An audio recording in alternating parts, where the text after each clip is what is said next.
McClare. Lee Sharp, the flag has stayed down. They say he's onside. Lee Sharp now for Manchester United. And that has settled it.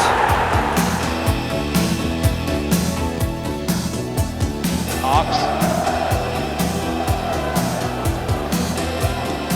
Armour did well there. McCall gets his first touch on for Williams to chase. And he's got in between Moncau and the goalkeeper. Oh, what a marvellous goal that was! Sheffield Wednesday and Ron Atkinson are back at Wembley. Wembley 1991, Manchester United versus Sheffield Wednesday, finalists in the first ever Rumbelows League Cup. Last year, Alex Ferguson's team won the FA Cup at Wembley, United's first triumph since the days when Ron Atkinson was their manager. Two men who've made it down the road to Wembley before, a road that's paved with goals. The season got off to a flying start with the Rumbelows Cup setting the pace. The nation's #1 spectator sport was already scoring with bright new innovations like family enclosures. England's World Cup showing, particularly the team's Fair Play Award, has further improved the game's image. Lost supporters are returning to it in droves. Now it has a new and loyal supporter in Rumbelows. He'll try his luck. It's in. The big names, the big occasions. From its early rounds in the autumn, the Rumbelows Cup was a headline act. A long-term commitment to the British game had been sealed by a 5-year sponsorship. The old League Cup was being lifted to new heights. Winterburn doing just enough. Sharp pitching it back from Dixon. It's a beauty! It's raining goals at Highbury! It wasn't just an isolated shower either. Goals were pouring out of some remarkable matches up and down the country. He played it in towards the far post. Regis again. Has it gone in? Yes, it's forced in! Unbelievable stuff! New spice for a tasty old traditional recipe. Indeed, Rumbelows have restored the traditional three-handled trophy this year. Locked away for 10 years, it's on its way back to Wembley. By the turn of the year, there were only 8 teams still eyeing it. Hughes has charged it down, and Hughes has got a real chance for a hat-trick here. He's got past the goalkeeper, and he's got his hat-trick.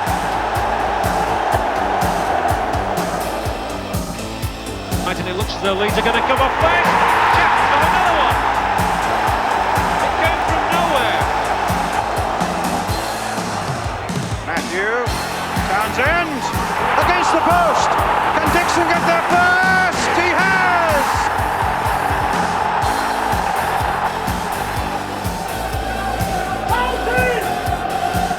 Pearson and Shirtlip, the two centre-backs, are both forward for the kick.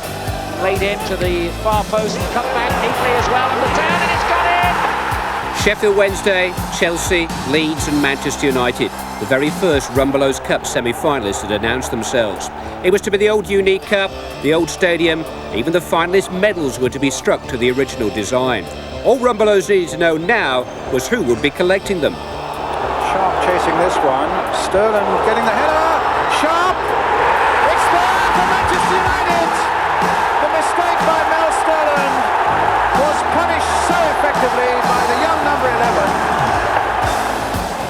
Shirtlip pumps the ball forward. And it's in towards Palmer. And Palmer did well. Wilson! Oh, what a goal! Danny Wilson! Sheffield Wednesday versus Manchester United.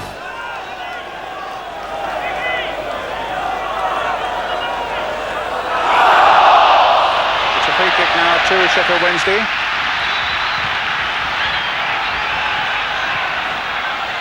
They've brought Shirtley forward as well as Pearson, and Pearson has certainly scored some important goals this season. He's on 12. There's Shirtley. Now, what we might well find is Worthington ducking over it, or rather playing it down the byline for Harks, who might well make a little run down that right-hand side. There he goes. There goes Harks. Now, will Worthington play it? No, he plays the long one this time. Might come. A terrific goal by Sheridan. A terrific goal for Sheffield Wednesday. Here comes Robson. Now Irwin. Oh, there's a chance here. A great save by Turner from McClare. Well, that could well be the match winner. Today has made up for an awful lot of that. And maybe, you never know, this could just be the springboard of even better things now for Sheffield Wednesday.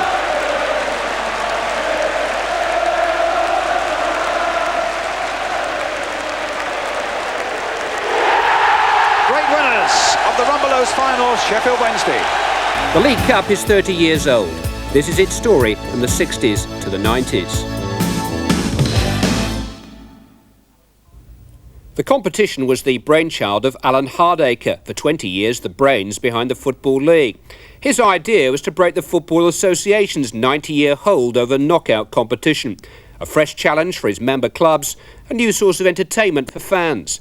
The League Cup final would become the People's Final. The first of his people to contest it were Rotherham United and Aston Villa in 1961. But 5 of the country's principal league clubs turned down invitations to take part in the inaugural tournament, and there were further notable abstentions before the competition found its feet. Indeed, that very first final could only be accommodated at the start of the following season. It was a two-legged affair, won for Aston Villa by Peter McParland. A number of the top teams didn't play in it, and it was something new on this. I think it helped then. We didn't play much midweek football other than replays of the Cup, FA Cup, but it meant then that we had an extra tournament to play in, and it meant you didn't train so much. McParland, an Irish international, had been the central figure in an FA Cup final, scoring twice and flattening Manchester United keeper Ray Wood at Wembley in 1957. 4 years later, he helped Aston Villa overcome a 2-goal first-leg deficit to beat Rotherham in extra time. I got the winner, I'm pleased to say. And if you haven't got on tape, I can tell you that I beat 6 men and backheeled it into the net. But no, it was a ball that dropped in the 6-yard box and I hammered it into the back of the net. The following year, Norwich City of Division 2 hammered Rochdale, the only 4th Division side ever to reach a League Cup final. Barely 30,000 fans watched the 2 matches. No fewer than 10 clubs had given the competition a miss. But it was a hit in East Anglia all right, as the Canaries took off with 3 first-leg goals and 1 at home in the second. Birmingham City's one and only success in the competition was gained with a 3-1 victory over neighbours Aston Villa in 1963. 2 goals from Welsh international Ken Leake at St Andrews enabled the Brummie Blues to ease through a goalless return at Villa Park, en route to the only major trophy in their history. Leicester City were finalists in each of the next 2 seasons, Gordon Banks keeping out his future club Stoke in '64, then losing out to Chelsea, for whom Terry Venables scored a cup final penalty in '65. Bobby Moore and Martin Peters were amongst the West Ham goal scorers in the year they immortalised with England, 1966. But having lost 2-1 at Upton Park, West Bromwich Albion cut loose in the return at the Hawthorns to become the one and only League Cup winners to turn round a first-leg deficit. This was the last of the home and away finals. Albion won it with goals from John Kay, Tony Brown, Graham Williams and Clive Clark. As fate would have it, Clark was to score 2 more for West Brom in the following year's final, but by then the League Cup had undergone a facelift. Wembley Stadium was the setting for the 1967 final. West Brom were hot favourites to retain the trophy against Queen's Park Rangers of Division 3. But under manager Alex Stock, they were heading for Division 1. The 3rd Division title race was over long before the end of the season. Such was the pace that QPR set. But for much of that historic afternoon at Wembley, it was they who were trying to catch up with West Brom. This is good football.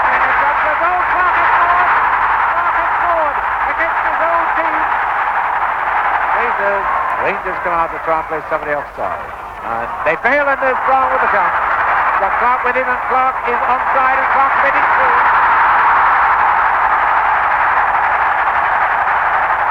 Allen to take the free kick for the Rangers. 11 Albion men back in their own defence. And it's a goal! Scored by Morgan.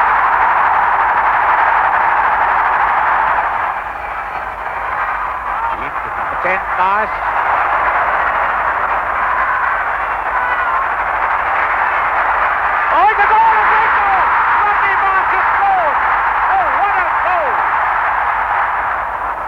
It's Hunt.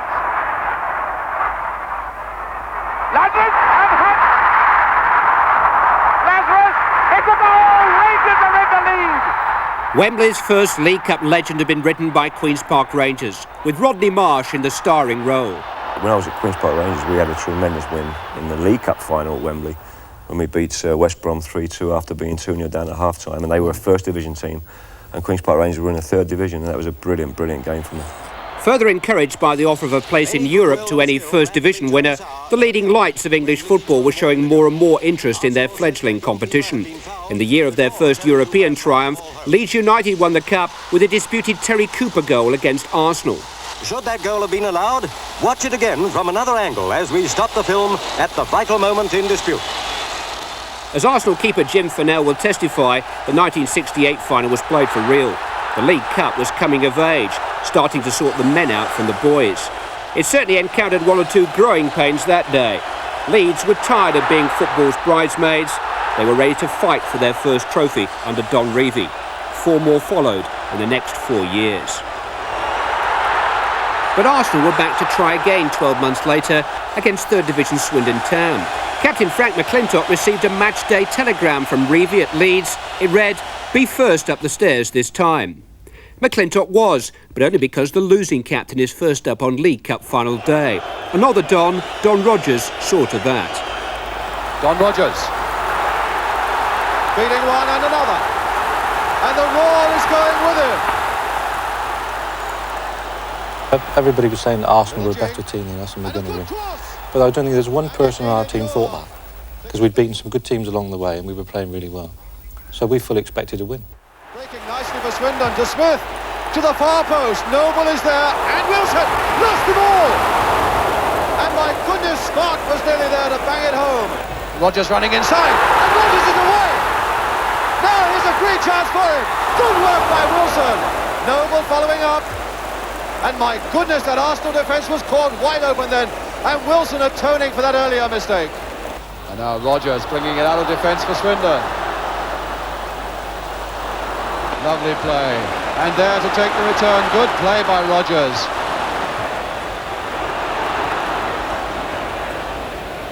Oh, and a terrible mix-up. Noble, Simpson, Smart, and goal! What a terrible mistake by Arsenal!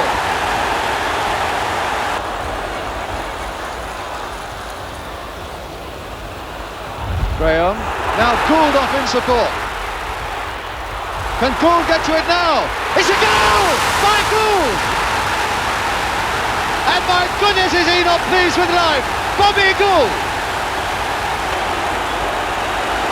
And they are really happy. He's crying! Bobby Gould is crying!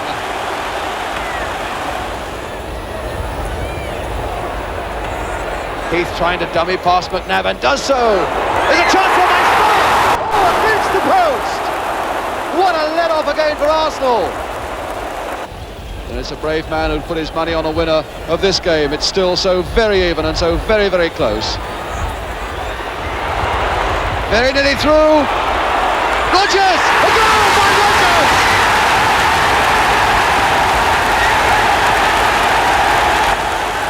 And you're now for Arsenal. And Smart away for Swindon. Rogers is streaking ahead and he's onside. Beautiful play! That is that! When you get clean through like that, I think the first thing you have to figure out in your mind is what you're going to do. Whether you're going to take it past them, or you're going to shoot, or you're going to chip. And if you don't make your mind up, then you've got no chance. A great memory would be the third goal going in the back of the net and turning around and saying they can't beat us now. And there is this incredible scoreline. Arsenal 1, Swindon Town 3. Swindon have won the Football League Cup for 1969. The three-handled trophy would never again fall into third division hands, but there were more tales of the unexpected to come in the 70s, including the greatest day in the history of Stoke City. Stoke were the odd men out as the new decade heralded a new era for the League Cup. The names that were being engraved on it were becoming ever more familiar. 5 clubs with genuine trophy-winning traditions dominated the 70s, each winning the competition twice. Stoke City were the interlopers. And yet they very nearly didn't make it to Wembley. Their semi-final with West Ham in '72 was probably the best in League Cup history. 3 games couldn't separate them. It took 2 famous penalties to do that. It's now Hurst, he will not look. And now it's Hurst against Banks. And Banks has saved it miraculously. If the world's top keeper, Gordon Banks, was the star of the second match at Upton Park, the world's top defender, Bobby Moore, almost upstaged him in the 4th as a goalkeeper. He put on the gloves when West Ham's number 1, Bobby Ferguson, was injured in the decider at Old Trafford. And there's the ball given away to Ritchie. And that's a penalty. Bernard against Bobby Moore. It must be 100 to 1 against. And he saved it! And there's the rebound. Bonds. He's still going. And he's found space. And it's deflected in!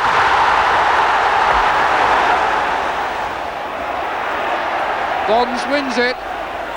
Best is waiting in the middle. And it's there by Brooking. Conroy for Eastham. And now Dobing. He's found the net.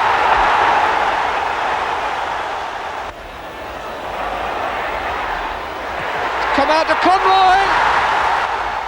In a history stretching back over 100 years, Stoke had never been to Wembley and never won a trophy. Manager Tony Waddington changed all that. Stoke now seems somehow fated to go on and beat Chelsea.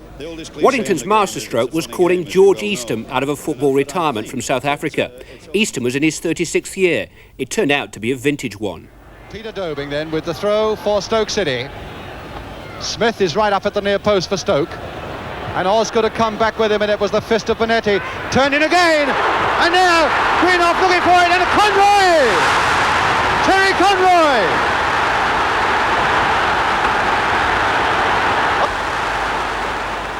The little chip there again towards Webb, and Osgood, and Webb won't get a shot in, will he? Osgood on the ground, and he's done it, Osgood! While he was on the ground, he's got the equaliser. The first goal Osgood's ever scored at Wembley, and it puts Chelsea right back in the game at 1-1 in the last seconds of the first half. Red shirts are waiting to pounce now. Conroy going past Webb. A delicate chip there, a deep one towards Ritchie, nodded down again, and a good save! And Eastham! George Eastham! The old man has done it! And if that happens to be the winner, that really is a storybook come true. Peter Dobing was getting him away there. I told him to get the hell out of it. Stuck it over him, and Peter had dived and I put it over Peter. And that is going back, that cup, to the Potteries. Stoke City, the club that had given football Matthews and Franklin, had taken something back at last. Tottenham Hotspur, meanwhile, couldn't keep their hands out of football's treasure chest. Double winners in 1961, the season the League Cup came into being, they became the first club to complete a League Cup double, winning in 71 and 73. Their first victims were Aston Villa, bidding to extend the third division's love affair with the competition and courting success for much of the final. And Knowles somehow keeping that ball in play and almost putting it there, in fact putting it in the path of Lockhead, and now Hamilton. And Hamilton with a shot! Oh, just fractionally over that Spurs crossbar! Hamilton, and this time Rioch through. Stopped beautifully though by Beale. Superb defence by Beale. My goodness, and Perryman then putting it away. Perryman, oh, he put that straight for Rioch. And now can Rioch, oh, beautiful play by Rioch. Oh, bad luck Rioch. Beale. Chivers looking for it with his head. Gilzean, this must be a chance for Spurs. As Neighbour goes in. Chivers! There it is, Martin Chivers! Spurs are ahead, and they really don't deserve to be. Now they are stopping and looking, and Spurs are attacking much quicker as Chivers now. Good control by Chivers. And he's done it again! Martin Chivers! Oh, what a goal by Chivers! Chivers owed his starring role to Bill Nicholson, the godfather of the modern Spurs era. He'd kept faith with his centre-forward through a year-long injury crisis.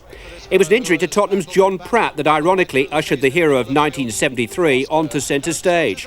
Ralph Coates had been cast as a bit player, His expensive move from Burnley had not been a success, but he paid a bob or two back against Norwich City that day. Coates hoping to blast it in, and Coates has done it! Ralph Coates! The only goal of the 1973 final. In the space of a dozen years, Tottenham Hotspur had won 5 cup finals at Wembley, but it was the end of the glory days at White Hart Lane, for now. The beaten Norwich City manager in 1973 was Ron Saunders. 12 months later, he was back with Manchester City, the city of Colin Bell, Francis Lee and Mike Summerbee. And just for good measure, Dennis Law and Rodney Marsh as well. According to his predecessor, an unbeatable collection. I would say that Manchester City will win. Would you give me a scoreline? I think they'll win 2-1. Big Mal got the score right, but not the result. Wolverhampton Wanderers won the day thanks to goalkeeper Gary Pearce, celebrating his 23rd birthday. Bailey again. Marsh was claiming that was handball. It's with Palmer. And now Sunderland. Back for Palmer again. Now, is this the moment? Hibbett with a shot! Yes! Wolves go into the lead! And it's Kenny Hibbett who does it! Now, what are they going to come up with this time? Marsh. Oh! Pushed away right at the very last by Pearce. But it's Booth on the far side who might be the dangerous one. And it went down, and Summerbee header stopped there just on the line by Pearce. And in goes Pardo. And here's a chance for Marsh. And a save again by Gary Pearce. Wave this time for Rodney Marsh.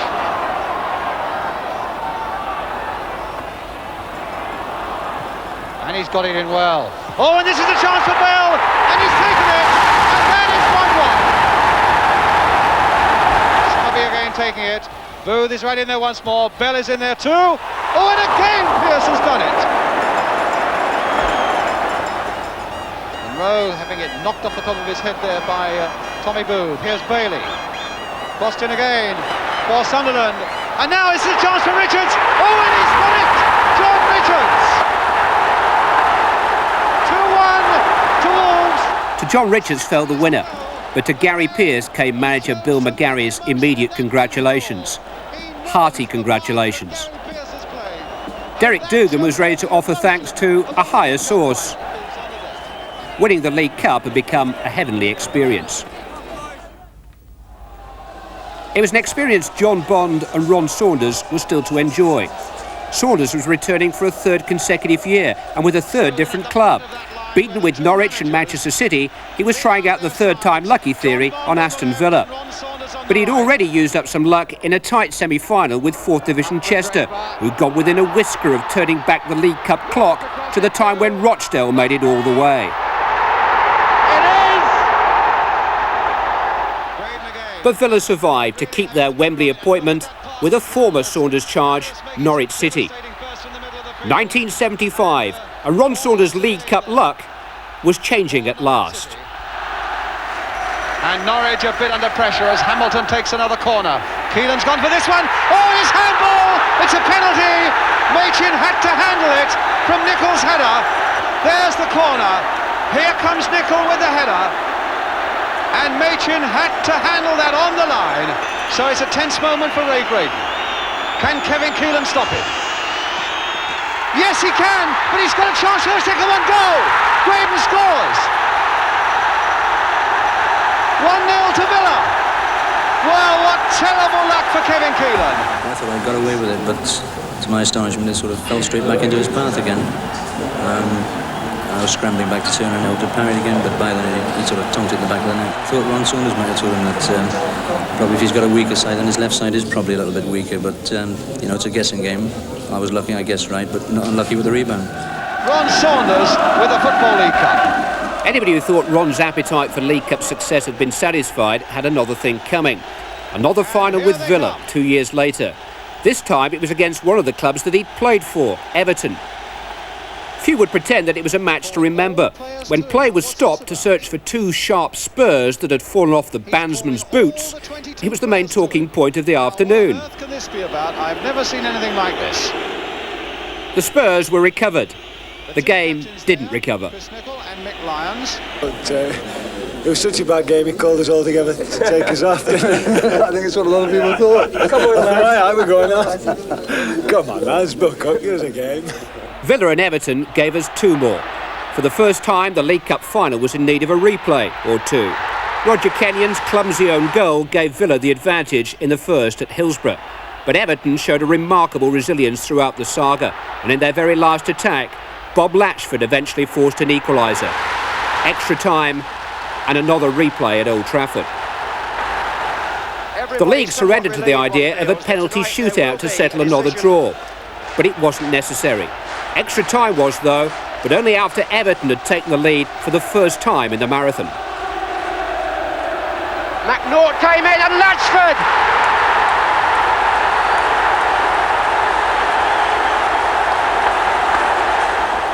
For a side who've been behind, Villa's play is still orderly and composed. Here's Nicol. Oh yes!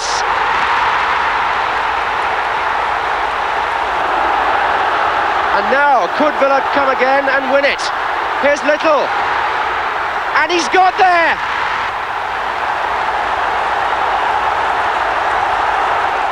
Two goals in a minute! Lyons getting in. Dobson's there. And Lyons is there! And Lyons! Mike Lyons! It's 2-2! And they've been playing now for 300 minutes in the League Cup final of 1977, and still you can't separate them. At least the longest League Cup final had been marked by its longest range goal, from Chris Nicol. I blatantly panicked, as I always used to in those kind of positions, and just hit it. I remember having a big strapping around my ankle, left ankle, the one I hit. Maybe that made the difference. Absolutely, it did, definitely. There's no question in my mind, it did make a difference. I've never hit a ball like that on my left peg yet in my life. Villa still looking very strong. The fitness for which they're noted is showing. This is Smith. Oh, and Little is going to score! Oh, what a terrible defensive disaster for Everton. And Brian Little has scored what now surely, with only a minute and a half left in extra time, is the goal that wins the Football League Cup final. Joe Mercer and Malcolm Allison were one of the great modern management teams. They'd done for Manchester City what Ron Saunders couldn't. West Bromwich Albion were their victims in the League Cup final of 1970. But only as far as Ray Wilson. And here's another high one to look for Astle, going in, and it's there by Astle, with only 5 minutes gone. Lee looking to get a hit to it! Beautiful save by Osborne from Lee. Lee going in, Summerby is right there, Booth is right up, and Pardo as well. Still Pardo, just past. Oakes with a long one, beautifully saved by Osborne. Pardo with the corner.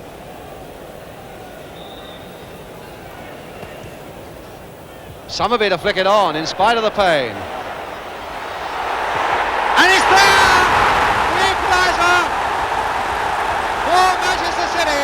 Francis Lee loves the big occasion. When we played in the League Cup final, when the extra time came, we came over and we had a chat, and he said, "Tell him to give it to me, give it to me, give it to me, I'll win the game, I'll win the game." And this was his attitude, and he was playing absolutely brilliant that day. Doyle finding Lee.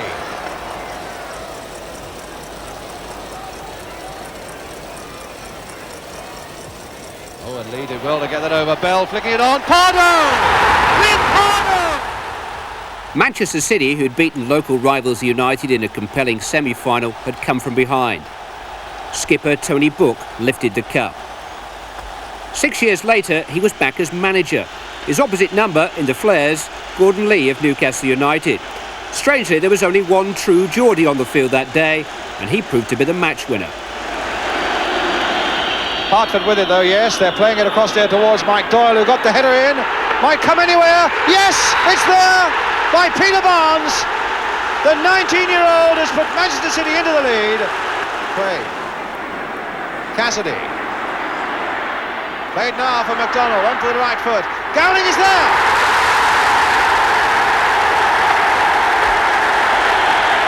Towards Joe Royle. Oh, it will come for Tuart! Oh, and how did Mahoney save that? That's into the path of Donaghy, curling in beautifully like that, and hit it first time towards Tuart! Beautiful move by Manchester City.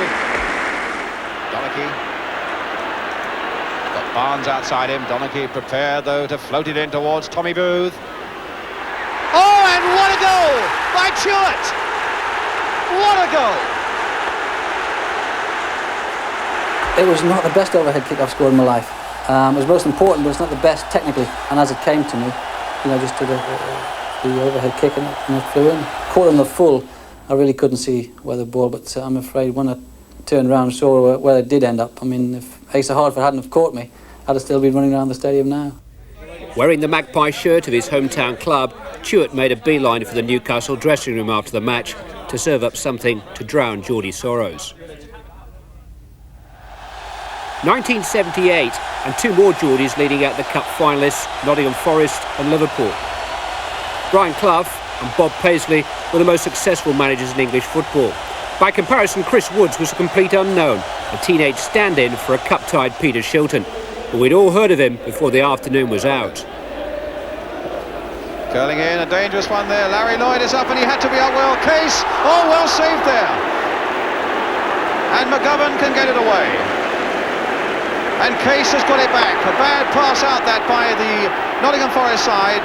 And another good save by the youngster. Hit straight at him with great power, it's true, but he held on to it from Terry McDermott. Now Case. Oh, and now McDermott, and a goal!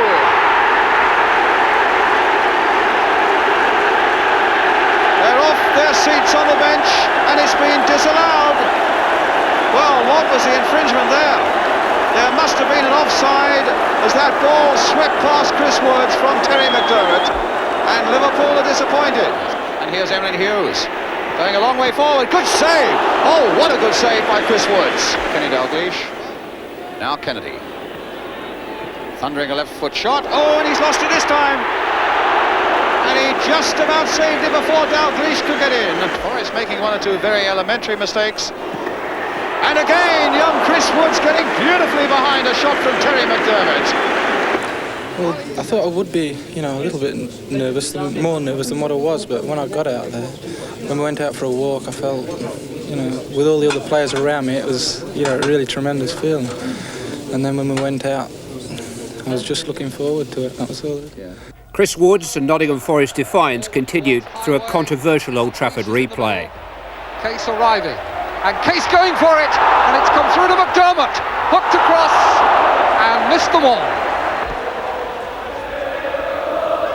McDermott, Kennedy, Dalglish, McDermott, nice football by Liverpool, and the header out from Anderson has come straight to Neil. Good save, Woods again. Callaghan, Case, Dalglish, they come to meet Case, and Dalglish was given a bit of room. Left foot, goalkeeper saw it late and got down well. Neil taking over again and jinking through past three and going for the shot, and good goalkeeping stopped him. Clark with called for the long one, and it was accurate. Woodcock, a good ball for O'Hare, was in a marvellous position. He was tripped. I think Mr. Partridge is given the penalty. Now, was that inside or outside? They are saying outside. Here's O'Hare going, there's Thompson going for the tackle, and it looked to me as though it was outside. But the decision is a penalty. Robertson versus Clements. So the deadlock is broken. Dalglish is onside. Burnsy has to beat again. McDermott through the middle into the gap. Beautifully taken. The flag is up. It won't count. Now the referee has taken the signal from the linesman of handball, and that is going to be another very controversial decision. Liverpool's subsequent domination of the competition was probably born out of their sense of injustice that night. Phil Thompson was fined for criticising the referee over the penalty. The best team in Europe had got themselves in a lather about the competition their fans used to call the Mickey Mouse Cup. That cup left Old Trafford in the hands of Brian Clough and Peter Taylor. The League Cup was now a major talking point. Obvious penalty. I think John would have stuck it in. No one's doubting it, surely. I think it was just in the box and no more, you know. Although, you know, I'm not certain, like, you know, to be quite honest. But I think it may be just inside. Television will tell anyway. The trip occurred inside the penalty area as far as I was concerned, and it was confirmed for me. I would swear on anything. You put a Bible in front of me now, the ball's hit me in the chest here. And it's fallen perfectly for me, and I've just put it in the back of the net. Well, from where I was, it appeared that there could have been a possible handball, and it was confirmed by a member of my team on the line. You're looking to protect your team, I suppose, and do your best. And that's all I was doing. That's all I was doing, in all honesty. I was just trying to help my team. I was young, hot-headed, very upset, local lad. The way I seen it cost my team the League Cup, and I was gutted. Laurie McMenemy and Alan Ball were the gutted parties when Forest retained the trophy at Southampton's expense in 1979. Boyer again, Peach waiting for it now, Peach getting it. Right foot perhaps, no, Alan Ball. Played in there, now for Peach! And a goal! Curran.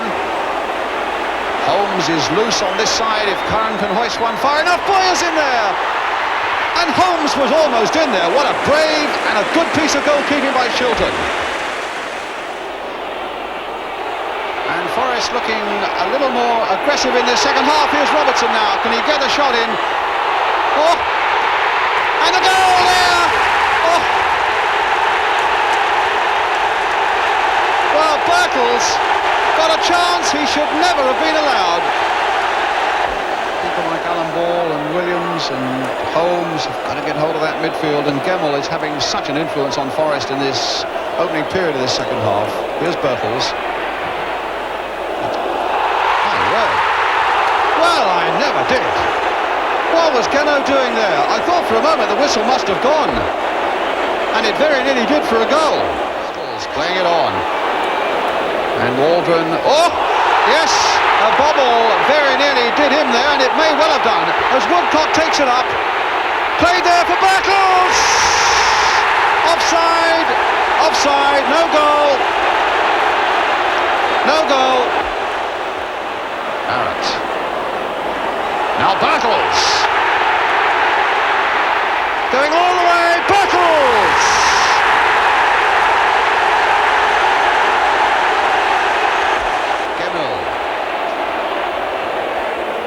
Woodcock, and another one, Tony Woodcock.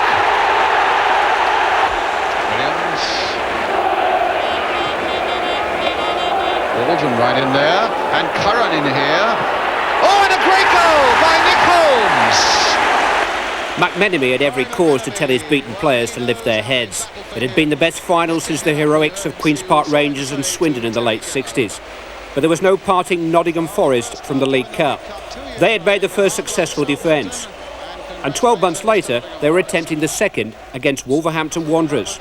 After selecting as assistant Peter Taylor in '79, Brian Clough chose veteran Jimmy Gordon to lead out the team in 1980.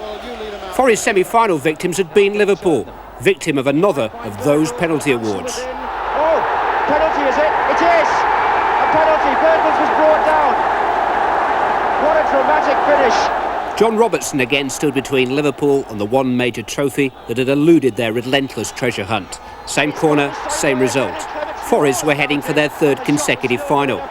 But a hat-trick of triumphs was denied them by one of the most bizarre winning goals in Wembley Cup final history.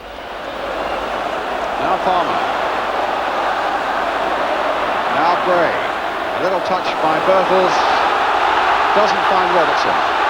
Daniel playing it towards Andy Gray, could be interesting, and this is the goal. Andy Gray has scored it. Needham and Shilton got in a terrible mix, and Andy Gray has the simplest of jobs to put Wolves into the lead.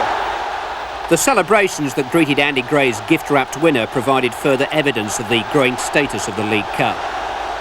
Even a battle-hardened winner like Emlyn Hughes wore a special smile to mark Wolves' victory. Meanwhile, the Forest inquest had begun. Any goals that we concede looked terrible. This looked a disaster. It was like a morgue in here at 5 o'clock, and it's still like a morgue now. And I said, well, if this is what defeat tastes like, we don't want the taste ever again. Oh, it's rotten. This man has won 19 major prizes, and he finishes up quite rightly and properly as a winner. The rotten taste of defeat at Forest's hands had given Bob Pace's Liverpool an appetite for League Cup glory. For 4 years, from 1981, they gorged themselves on it. Europe's most practised trophy lifters had discovered a new ornament for their silver-laden sideboard. But nobody made it easy for them. In each of their 4 consecutive victory years, they were forced to work overtime at Wembley, and twice they needed a replay to land their prize. The first of those was at Villa Park in 1981 against 2nd Division West Ham United, who were certainly talking a good game. You can't give Liverpool much of a chance against West Ham in the League Cup, can you? Eh? I mean, the game's changed a bit, innit? Since Liverpool was the side to be reckoned with. I mean, it's less kick and rush about it now, innit? Since West Ham's brought new skills into the game, see? Mind you, credit where credit's due. Liverpool's been a good little side over the years. Give them that. Oh, yes. And now Booking. A lovely weighted ball there for Neighbour, almost the first touch he's had with almost 10 minutes gone. And he's gone past Alan Hansen. And he's got a couple of West Ham players waiting in the middle. The cross coming in. Oh, and it's there. Well, Goddard has put West Ham into the lead. Dalglish. And again, Billy Bonds right at the back of him. They are so aware of Dalglish's ability to turn. And there's a good free kick taken, and Rush is in there. And he's hit the woodwork with it.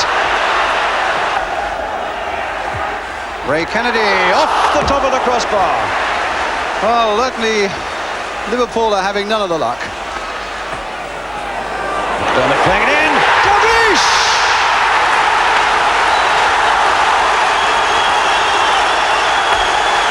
So Liverpool's corner. Jimmy Case with it. Curled in there once more towards Hansen! And the goal! But it's the Football League Cup for the first time, now going back to Anfield. In 1982, the League Cup had company for its journey to Anfield. Sponsorship introduced a second trophy, the Milk Cup, for the final with Tottenham Hotspur. Liverpool had the bottle to deliver both to their thirsty supporters. And Hoddle tries to get Archibald through behind the Liverpool defence. Archibald all the way! Spurs in the lead, 11 minutes gone. Then Lee gets in, Hazard. Oh, and this could be trouble. Sammy Lee is in there. Oh, and a miss by Rush. Well, that was an incredible miss by Ian Rush for Liverpool after a mistake by Mike Hazard had suddenly put Liverpool in. Here's Hoddle. Now Hoddle. Great save. And a chance for Archibald, knocked away by Souness. Dalglish couldn't get to it, but he might get to this. Villa going in there, using his shoulder. Johnson playing it in. Whelan!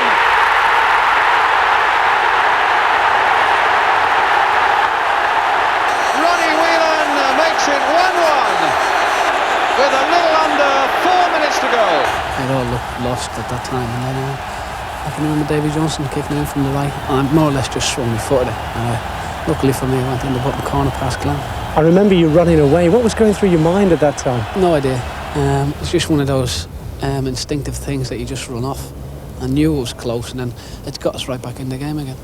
Whelan ducking there to get it to Kennedy, trying in turn to put Dalglish in behind them. Well, that was Ardil's mistake, and it's Rush. And now it's Dalglish. He's onside. Is this the decisive moment? He's played for Whelan, and he's done it again. That's astonishing. The first time he's ever played at Wembley, and he's got 2 of the goals. Ronnie Whelan. I remember Kenny had it, and I didn't think he was ever going to give it to me. But he held it, and then just gave it to me at the last minute, which was probably the right thing to do. And it bubbled up off me. Luckily, I was in a bit of space, and I just hit it. But I couldn't have missed from there. Just flew in the top.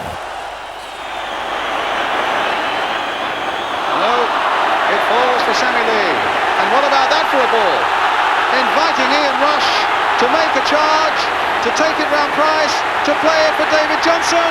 Stopped by Clements, but it's not away yet. Rush! 3-1. And now there's no coming back for Tottenham.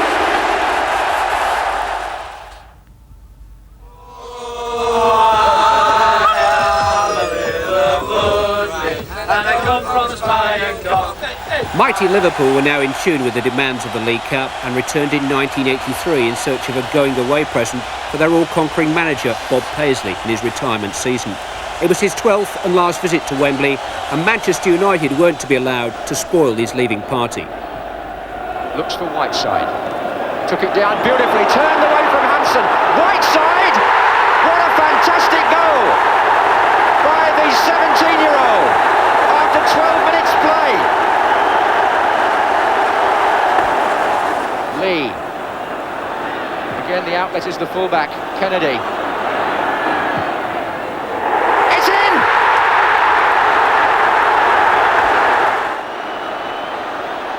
And they're trying to avoid the offside. He's onside. Gordon McQueen. Look at Grobbelaar. Goodness me.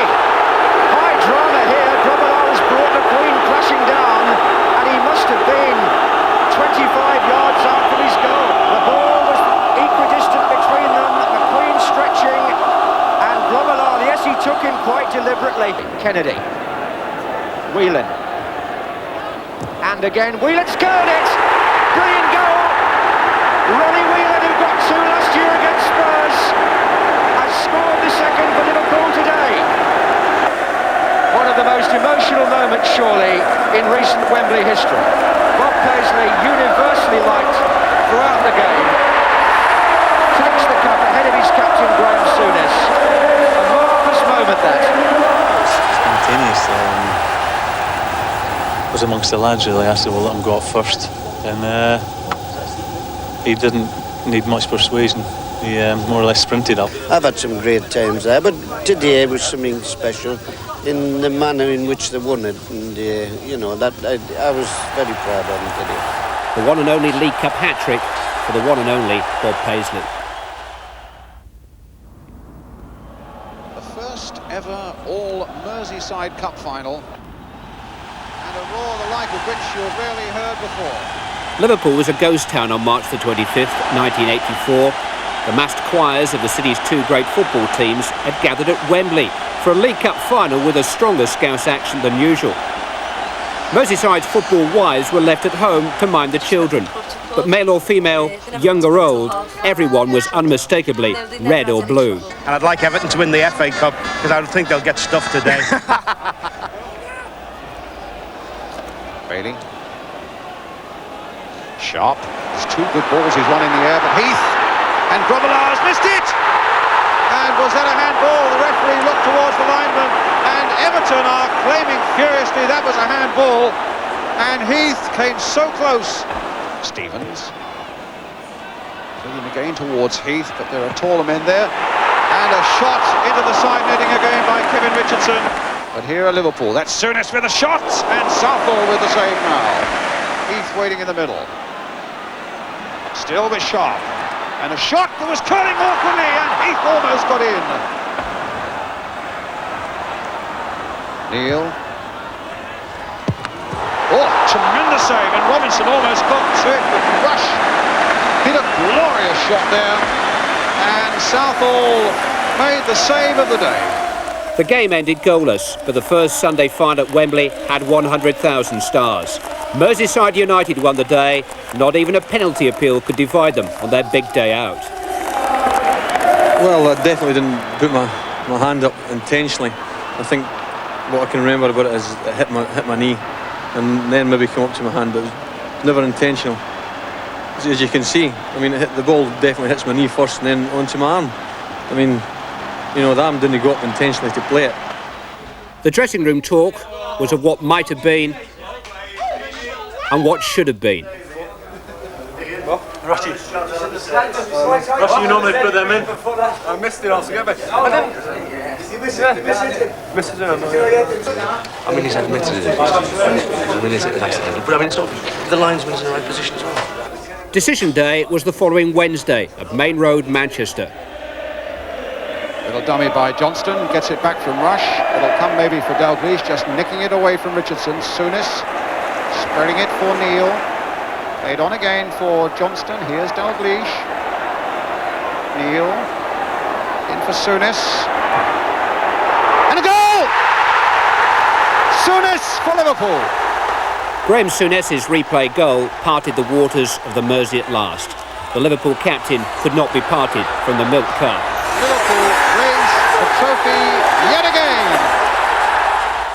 Their grip on the trophy seemed unshakable. From their defeat by Nottingham Forest in the semi of February 1980 to their exit from the third round at Tottenham in October 1984, Liverpool were the untouchables. The power in the land had brought more power to the League Cup. The contestants for the 1985 final were of a somewhat different pedigree. Norwich City and Sunderland were heading for the trap door of relegation from the First Division. Good play by John Dean, it's still in. Shannon, good tackle. Oh, and it's an own goal. Came off Chisholm. Asa Hartford claiming it. But it got a deflection. But here's Benison, Sunderland skipper. Handball! Definitely handball by Dennis Van Wyk. Penalty. No question about it. Now what about Chris Woods against Clive Walker?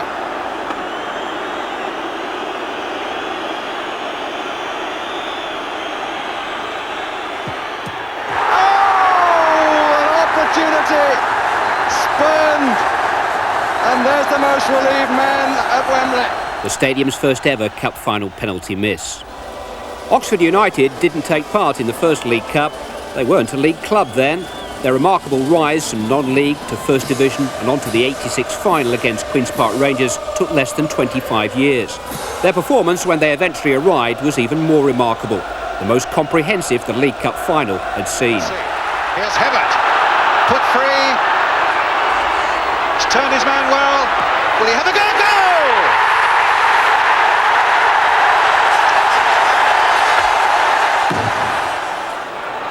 Good play again by Hibbert. And this time he's got Houghton on his way. And Hibbert making the run. Beautiful piece of running by Trevor Hibbert. He's got Aldridge waiting in the middle. He's got Houghton!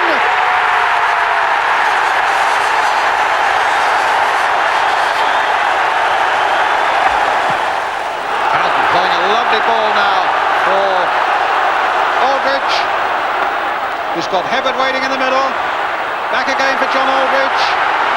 Lining up the shot, pushed down, Jeremy Charles! That's three, and that's victory! The unbelievable has happened, and a dream has come true. Jim Smith's dream had been broken by his old club. For the Oxford physio's 72-year-old Ken Fish, the dream had come true. Sent up to collect a medal by manager Maurice Evans in recognition of his service to the club.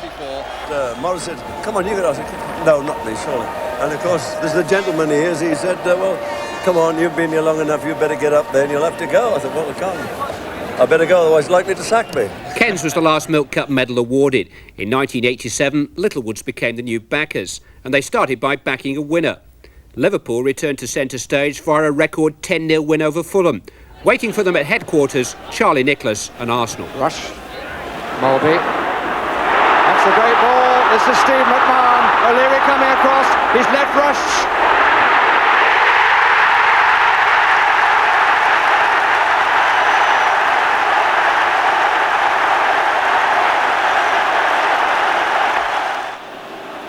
Quinn, that's a nice turn. Nicholas. Davis.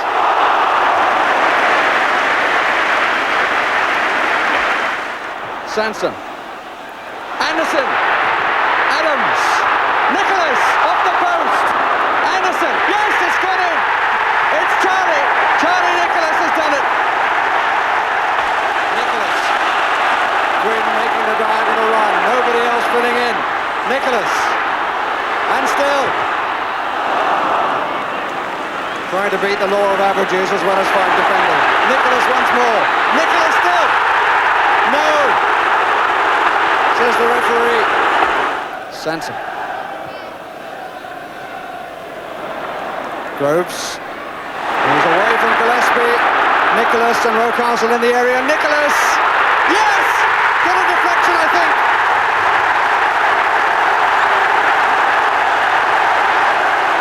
Seven minutes to go. He's the Bonnie Prince this afternoon. Arsenal are the first winners of the Littlewoods Cup. But would they be the second winners too?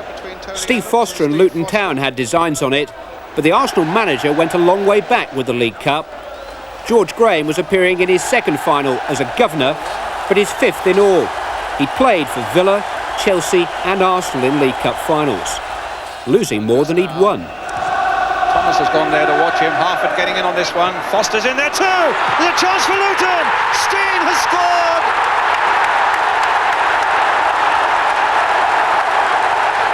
Free kick to Arsenal. 35 yards out. Paul Davis behind it. Good chip by him. Foster with the header. Might go anywhere. Oh, Hayes has made it 1-1.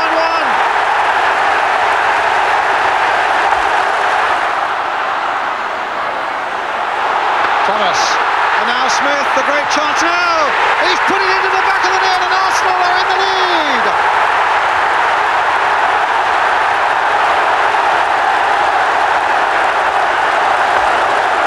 Towards Smith.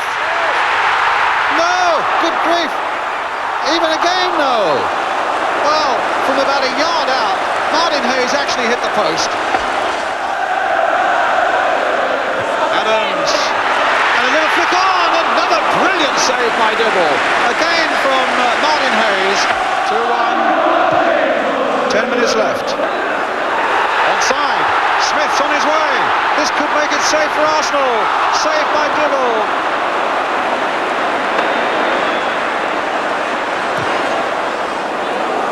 Rocastle.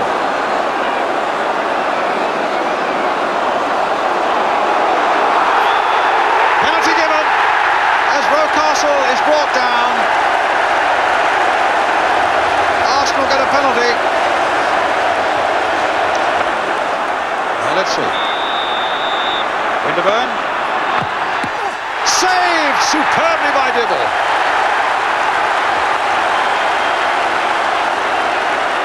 Obviously that we were 2-1 down, and if they'd have scored I think the game would have been over. But fortunately for me, I guessed the right way and managed to turn it around the post. Was it a guess? Yeah, definitely it was a guess. Obviously it was a great feeling, but it all happened so quick and there was only 12 minutes left, and as everyone knows we scored 2 goals in the last 12 minutes.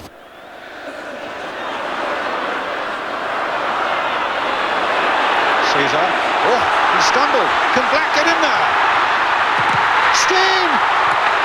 Steen! And it's in there! I think it was Danny Wilson who got the last touch, and Luton are back at 2-2. Chip in there by Danny Wilson. Now Grimes. Pick the outside there, Steen! And Luton are ahead in the very last minute.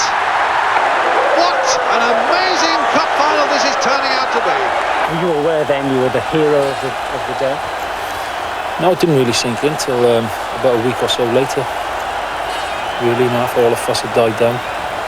And all you got to look back on is a video, but it's a nice thing to watch again. The name goes on the Littlewoods Cup, Luton Town FC. Luton Town FC kept up the tradition of returning winners in 1989. But Cloughie was returning too. Cloughie and Son, the family business, got the job done for Nottingham Forest. Danny Wilson now, turning a good cross back in there again. And it's a goal there for Harford.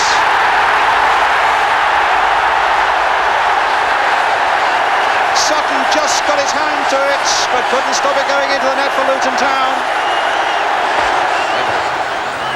Very active and always available. Space here now again for Danny Wilson. A little chip by him and Wegley's gone in after it. Wilson was there. Oh, and Harford! And in the end it's Laws who got it away almost off the line. again.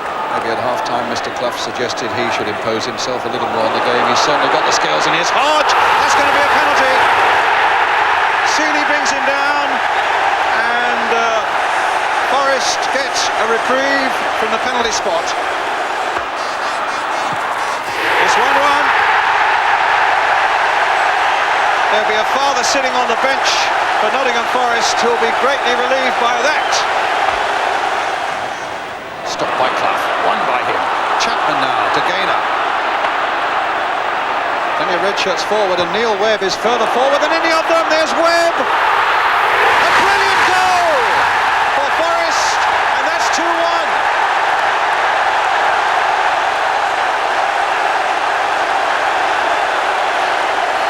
And here's Tommy Gaynor. Chapman again made a good break for him, getting towards that 6-yard box. There's Nigel Clough again! It's another one!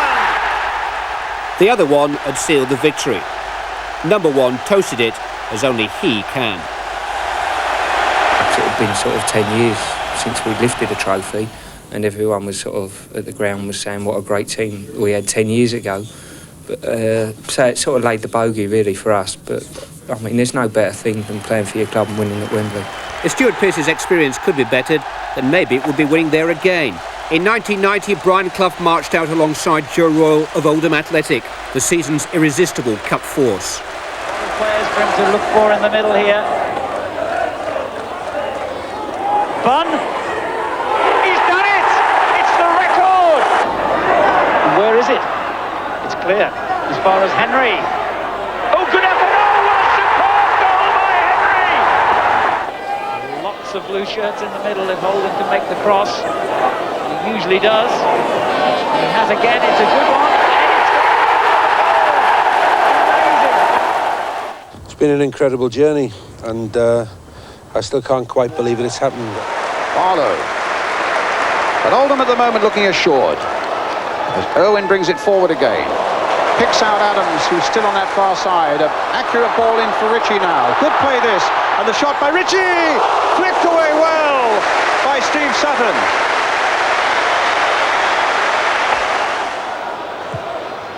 Hit in towards Parker. Good shot! Oh, terrific bit of goalkeeping. What a splendid shot by Parker. Well, suddenly Clough's way up forward now, and Jemson with a chance for Forest. He's done it! Forest have snatched the lead, with Nigel Jemson, the manager, quite unmoved, the goalkeeper quite perplexed, and the fans absolutely overjoyed. And Nottingham Forest have done it again. Nottingham Forest, the winners of the 30th League Cup. 30 years of memorable moments to whet the appetite for the future with Rumbelows. The new 5-year sponsorship will jealously guard the gathering traditions of the competition. The trophy that Rodney Marsh and Don Rogers got their hands on all those years ago will return to the hands of this year's winning team at Wembley. The Rumbelows Cup is here to stay as a growing fixture in the traditional fabric of the football season. From its uncertain beginnings in the 60s, the tournament has blossomed into a glittering prize and a passport back to Europe for the 90s. The great moments of the past will be repeated time and time again in the future.